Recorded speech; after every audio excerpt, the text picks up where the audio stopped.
Programme اکابر trust of India, ہمارے channel کو سبسکرائب کرنا نہ بھولیں۔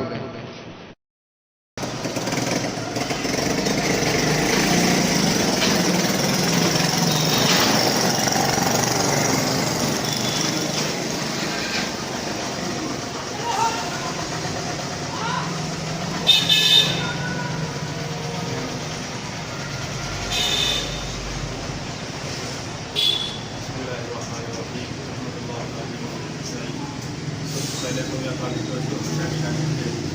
تمام دیش واسیوں کو مدرواسی کو میرا معافی ہو انڈیپینڈنس ڈے یعنی 15 اگست یوم آزادی کی جیت سے عیدے سے بہت بہت مبارکباد پیش کرتا ہوں۔ آج بھارت دیش 70ویں یوم آزادی کو پورے شان و شوکت کے ساتھ منا رہا ہوں۔ اکابر ٹرسٹ آپ سب کو خوش رکھنے کی دعا اور آپ سب کی سلامتی کے لیے ہمیشہ دعا کرتا رہے گا۔ اللہ پاک ہمارے ملک کو خوب کامیابی کامرانی صورت عطا فرمائے اور اختلافات سے سے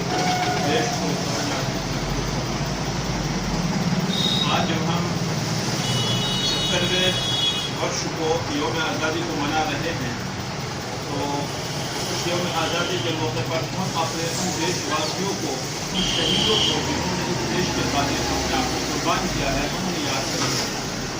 اور یوم آزادی کا مطلب بھی یہی ہے کہ آج کے دن ہم نے اس کالی کلوٹی اولاد کو، اس انگریز کو اس کا اتنا وجود نہیں ہوتا تھا۔ ہمارے پوروجوں نے، ہمارے بزرگوں نے انہیں اس دیش سے باہر نکال کے پھینک دیا تھا، اور آج الحمدللہ ہمارے مسجدیں، ہمارے مدرسے، ہمارے خانقاہیں، ہماری تمام دینی، اسلامی، تعلیمی، تعمیری ہر اعتبار سے ہم الحمدللہ آزاد ہیں۔ آج جب ہم بھارت کا 75واں ورش منا رہے ہیں تو دیش واسیوں کو میں یہ بھی بتا دینا چاہتا ہوں کہ اس دیش میں جن لوگوں نے قربانیاں پیش کی تو انہوں نے کیا قربانیاں پیش کی، دیش کیسے آزاد ہوا، کتنی محنت ان لوگوں نے کی، کیا ان کی پلاننگ سے ہوتی تھی اور کس طریقے سے وہ اس میں کامیاب ہوئے۔ سب سے پہلی بات یہ تھی کہ جب تک ہم ہندو اور مسلمان ایک نہ ہوئے، اتحاد ہمارے اندر پیدا نہ ہوا تو ہم انگریز کو اس دیش سے نہیں نکال سکے۔ ہم آپس میں ایک ہوئے، اتحاد پیدا کیا، اپنی تمام مذاہب چیزوں کو ایک طرف رکھا اور ہم نے انگریز کے خلاف لڑنے کا، کھڑے ہونے کا عزم کیا تو ہم آگے بڑھے، اور آگے بڑھتے بڑھتے ہم اتنے آگے بڑھ گئے کہ آج ہم الحمدللہ آزاد ہیں، اور اس دیش سے ناپاک، ظالم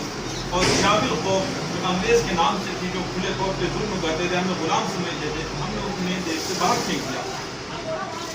آج جب ہم بھارت کی یوم آزادی کا 75واں دن منا رہے ہیں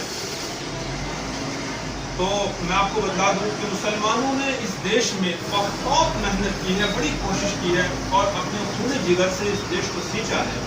اس دیش کو سینچنے کی وجہ کیا تھی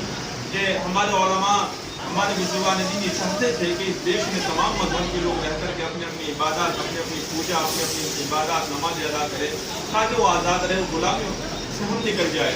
اصل میں جب ہم کسی پہ رحم کر دیتے ہیں اور ہم اسے پناہ دے دیتے ہیں اور جب وہ مستقل وہیں پڑا رہتا ہے تو ایک وقت آتا ہے کہ وہ ہمارا خود مالک بن جاتا ہے۔ کہاں وہ ایک کرایہ دار تھا، پھر وہ مالک بن گیا۔ ہم نے انگریزوں کو یہاں آ کر کے انہیں ہم نے پناہ دی، انہیں ہم نے یہاں رکھا تو انہوں نے ہمیں غلام بنا لیا، اور ہمیں انہوں نے اس انداز سے انہوں نے ہمیں لا کے کھڑا کر دیا کہ اب ہمارے پاس جنگ آزادی کے علاوہ کوئی راستہ نہیں تھا۔ ہمارے علماء، ہمارے مشائخ اٹھے اور ان ظالموں کو سب کو زیر و زبر کر دیا۔ ہمارے ان شہداء میں، جنگ آزادی کی شہداء میں حضرت مولانا قاسم نانوتوی رحمۃ اللہ علیہ، حضرت مولانا محمود الحسن دیوبندی رحمۃ اللہ علیہ کا نام بہت اوپر رہتا ہے، کیونکہ حضرت مولانا محمود الحسن دیوبندی رحمۃ اللہ علیہ نے اسی سرزمین سے، دیوبند کی سرزمین سے جہاں سے ہم پریس کانفرنس کر رہے ہیں، اسی سرزمین سے، بلکہ میں کہوں کہ جہاں سے ہم پروگرام کر رہے ہیں تو یہاں سے تقریباً آدھا کلومیٹر کی دوری پہ تحریک ریشم رومال کی شروعات کی تھی، جس کو یہاں پہ لکھا گیا تھا، اور جس کے لکھے جانے کے بعد سے پورے دیش میں ایک شاندار اور جاندار جوڑ پیدا ہوا، اور اتحاد کے ساتھ پورا ملک ایک ساتھ کھڑے ہو کر کے ان ظالموں کے ساتھ لڑا۔ حضرت مولانا محمود الحسن دیوبندی رحمۃ اللہ علیہ نے جو قربانیاں پیش کی، مالٹا کی جیل میں رہے، بڑی صعوبتیں برداشت کی۔ میں اس کے بارے میں بتا دوں کہ جب حضرت کا انتقال ہوا، اور انتقال جب حضرت کا ہوا، ان کے جنازے کو رکھا ہوا تھا کہ حضرت مولانا قاسم نانوتوی رحمۃ اللہ علیہ تشریف لائیں گے اور اس کے بعد انہیں دفنایا جائے گا. میں آپ کو بتلا دوں کہ حضرت مولانا محمود الحسن دیوبندی رحمۃ اللہ علیہ کی پشت کو جب کھول کے دیکھا گیا تو مؤرخین لکھتے ہیں کہ حضرت مولانا محمود الحسن دیوبندی رحمۃ اللہ علیہ کی پشت پر 1 انچی کے برابر بھی ایسی جگہ نہیں تھی کہ جہاں پہ حضرت کی کمر پہ زخم نہ ہو. مؤرخین نے لکھا ہے کہ 1-1.5 انچ کے برابر انگریزوں نے ایسا ظلم کیا تھا کہ داغ اور دھبے اور زخم پڑے ہوئے تھے. کیا کہہ رہے ہیں؟ حضرت مولانا قاسم نانوتوی رحمۃ اللہ علیہ کے متعلق ایک بہت مشہور